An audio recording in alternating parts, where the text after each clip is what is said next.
Today I'm going to install a ZZP rear sway bar for my 2014 Chevy Sonic.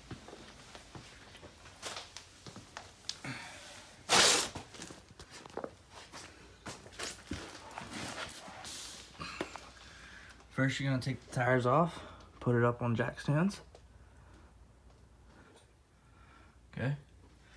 And then you're going to take your shock bolts out. They bolt right in there. And then you're going to take your jack and you're going to lower the rear so you can get your leaf spring out to get the plates underneath the leaf springs. Alright, I'm going to do that. Here's what it looks like once you get the spring out. Now you're going to take your plate, and I put some anti-seize on mine. Prevent any squeaking. And it's just going to fall in place just like that. And then you'll put your spring right back on top. Alright, now this is what it's going to look like when the spring's back in. Everything lines up fairly easy. The rubber bushing has a flat spot on it, as you can see right there. And then this is your ABS wire. Might be wise to pull it out. This is just a rubber grommet. You can just pull it out so that you can get extra flex while trying to put the spring back in and pulling the spring out. Alright, I'll try to show you how it goes in on this side. Just line the grommet up, slide it down on.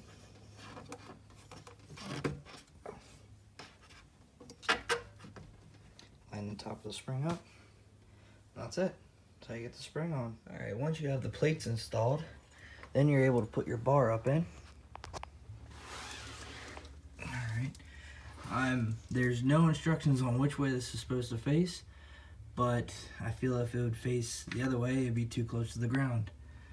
So, and the little, hard to see, but ZZPerformance sticker facing me, so go with that's a good indication it's facing the right way. See under here, I have one bolt holding it in. Okay, I cleaned that area pretty well, and I anti-seized the top of the sway bar. Now I'm just going to put a little bit of anti-seize where the nut comes in contact with the bar, and then I'm going to tighten it up, and then we'll be done. Put tires on and lower it down.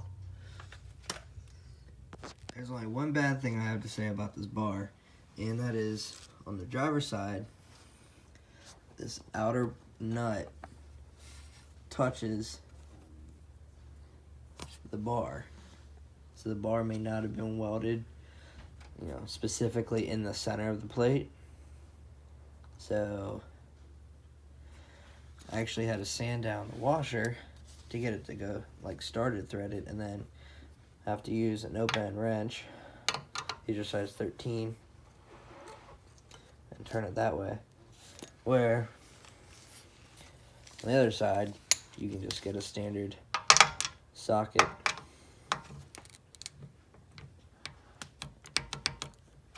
Tighten it that way. Alright, when you're putting your shock back in, I suggest using a little bit of anti-seize right here on the control arm, and then right here on the shock. Because if this gets seized in there, then you have to cut this off, hammer out the rust, and then get a new bolt when you need to replace your rear shocks. In order to line the shock up, all you do is take your jack and jack up underneath the coil spring until your shock lines up with the hole, and then you can just slide the bolt right through. Easy as that. Remember, if you did pull your ABS wire out of the grommet, out with its grommet, make sure you put it back in. If not, your tire will rub it, and then the ABS light will turn on, and your ABS won't work. Alright, this is the finished product of the sway bar install. Another thing I noticed, it can only go in one way because the shock mount gets in the way, so it couldn't be mounted backwards. So this is almost a dummy proof install. I can see why they don't have instructions now. Very easy. The only issue I had was that one nut. After you let it down, you know, check your coil springs. Make sure they're mounted correctly still. They're not twisted or bulging to one side or the other. Have your ABS wires shoved back in the grommet. Make sure your shock bolts are all tightened up. And tires are all tightened down. And so, alright, thanks for watching. Subscribe to see more videos.